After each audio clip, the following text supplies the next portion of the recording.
부부가 서로 소중히 하고 자기 자신을 사랑하고 아낄 때 기적같이 그 터널의 끝에서 아기와 만날 수 있습니다. 안녕하세요. 평촌마리아병원 장은정 부장입니다.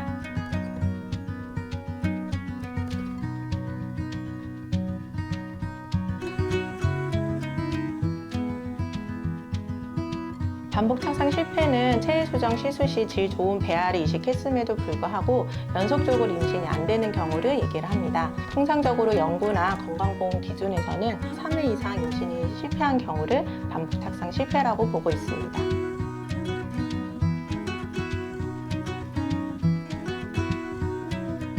제가 환자분들한테 얘기할 때 착상은 엄마와 아기가 손잡고 있는 거라고 얘기를 합니다. 그런 관점에서 보면 착상 실패는 배아 요인과 모체 쪽의 요인으로 나누어 볼 수 있습니다. 배아 요인은 이식 시 배아 등급과 염색체 이상, 기형, 기능적인 이상 등 배아 자체의 문제가 될 수 있습니다. 다음 모체 쪽 요인에는 착상이 되는 장소의 문제와 착상이 되는 과정에서의 요인이 있을 수 있습니다. 착상이 되는 장소의 문제로는 해부학적인 이상, 즉 자궁의 기형이나 용종, 유착 등이 있을 수 있고 기능적으로 만성적인 염증이 있는 경우들이 문제가 될 수 있습니다. 다음은 착상이 되는 과정에서의 요인으로 첫 번째는 면역 요인입니다. 면역이라는 것은 외부로부터 내 몸을 지키는 과정이 면역인데 임신의 과정에서는 외부인으로 작용될 수 있는 아기에 대해서 눈 감아주는 시스템이 작용을 하게 됩니다. 이런 거를 면역 관용이라고 하고요. 근데 엄마의 자가 면역 질환이 있다든지 다른 면역 체계 이상이 있는 경우에 이런 과정이 제대로 작동하지 못해서 임신 유지가 되지 못하는 요인이 될 수 있습니다. 두 번째는 혈전 이상, 쉽게 이야기해 혈액순환 장애입니다. 혈전 성향의 위험도가 높거나 또는 혈전이 생겼을 때 없애주는 시스템에 문제가 생긴 경우에 혈액순환 장애가 돼서 착상이 실패하는 요인이 될 수 있습니다.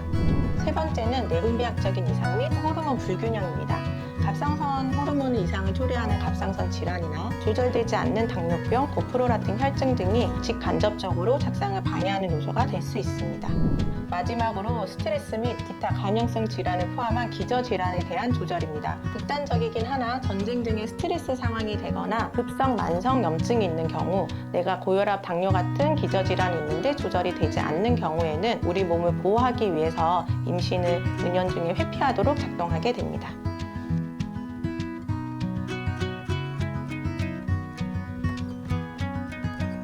배아 요인에 대한 검사로는 많은 부분이 제한적입니다. 현재로서 가능한 부분은 부부 염색체 검사와 배아의 착상 전 유전 진단을 위한 PGD, PGTA 검사가 있습니다. PGD는 특정 유전 질환에 대한 검사로 부부 염색체 이상이 있거나 이전 첫 번째 임신에서 염색체 이상 또는 기형을 가진 아기가 태어난 경우 그 유전 질환에 대해서 검사를 하는 것이고 PGTA는 선별 검사로 배아의 염색체 수적인 이상 부분을 보는 검사입니다. 안타깝지만 미세결손 등의 작은 이상이나 염색체 구조적인 이상 등은 관찰이 어렵기 때문에 아직은 그 부분이 제한적인 확진 검사가 아닌 선별 검사라는 것을 유념해야 합니다. 다음은 모체 요인에 대한 검사입니다. 우선 해부학적인 이상을 확인하기 위해서 진단 자궁경이나 진단 복강경 등을 시행하게 되고 이를 통해서 자궁내 용종이나 유착, 근종 같은 것들을 확인하고 다른 내막증 등을 확인을 하게 됩니다. 다음은 혈액검사로 면역 및 혈전, 내분비학적인 요인을 확인하는 검사들입니다. 자연 사례세포 검사라고 해서 NK셀 검사를 포함한 여러 가지 자가 면역 항체 관련 검사들이 있으며 혈전 관련된 검사로는 혈중 호모시스테인 대사 검사, 그리고 CS 단백질 활성 검사, 그리고 호모시스테인 대사랑 연관된 MTHFR 유전자 검사 등이 있습니다. 그 외에 내분비 이상을 확인하기 위한 갑상선 호르몬 검사나 유주분도 호르몬 검사 등이 포함이 됩니다. 다음으로 임플란테이션 윈도우라고 해서 착상이 되는 시기를 맞추기 위한 노력들과 관련된 검사들이 있습니다. ERA 검사로 최근에 내막 수용성 검사라는 것이 있고 좀 더 발전해서 ERA 검사할 때 자궁 내 만성 감염균과 질내 유익균, 유해균을 검사하는 ERA 트리오 검사도 있습니다.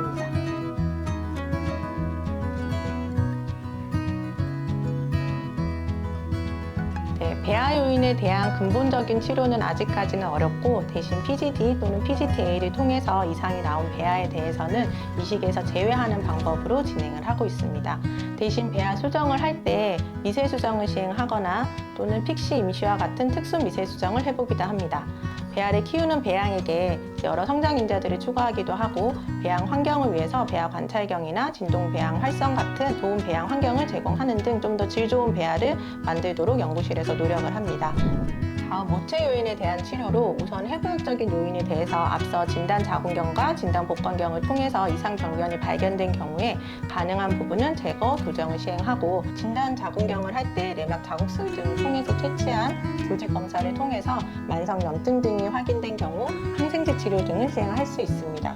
다음으로 면역 이상이 있는 경우는 면역 글로불린 주사나 스테로이드 제제, 인트라 리피드와 같은 홍주사라고 많이들 얘기하는 면역 치료 성분을 치료를 고려할 수 있고요.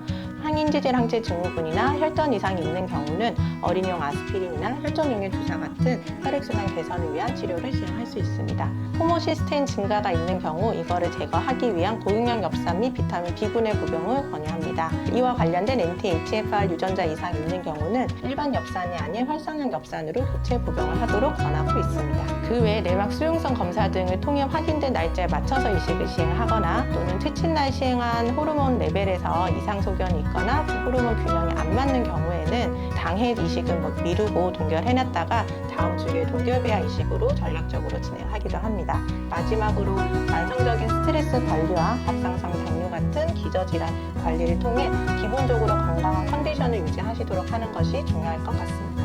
동결 배아보다 신선 배아가 착상률을 높이는 데 도움이 된다는 데 사실인가요? 동결 배아든 신선 배아든 어떤 배아가 좋은 게 아니라 그 배아가 얼마나 질이 좋으냐가 착상률에 도움이 되는 것이지 동결이나 신선이냐 자체는 중요하진 않습니다. 적절한 타이밍에 모든 조건이 잘 맞춰졌을 때 질 좋은 배아가 이식이 되면 착상에 성공한다고 볼 수 있습니다.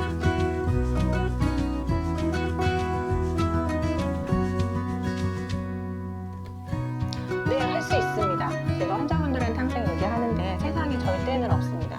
예전에는 불임이라고 표현했는데 요즘에는 난임이라고 표현을 하듯이 절대 안 되는 것이 아니라 어려운 것이지 언젠가는 임신을 꼭 하실 수 있습니다.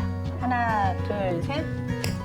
난임 치료의 과정은 단거리가 아닌 장거리 마라톤과 같다고 말씀을 드립니다. 삶의 중심이 임신이 되는 순간 그 끝없는 터널에 갇힌 기분이 되실 수 있습니다. 두 부부가 서로 소중히 하고 자기 자신을 사랑하고 아낄 때 기적같이 그 터널의 끝에서 아기와 만날 수 있습니다.